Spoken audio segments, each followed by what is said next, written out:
Dhaka medical college হাসপাতালের ভেতরে ঢুকে আন্দোলনরত শিক্ষার্থীদের পিটিয়েছে ছাত্রলীগ।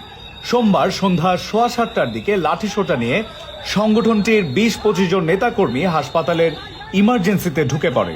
এ সময় সেখানে চিকিৎসাধীন আহতদের সঙ্গে থাকা শিক্ষার্থীদের ওপর হামলা করে তারা।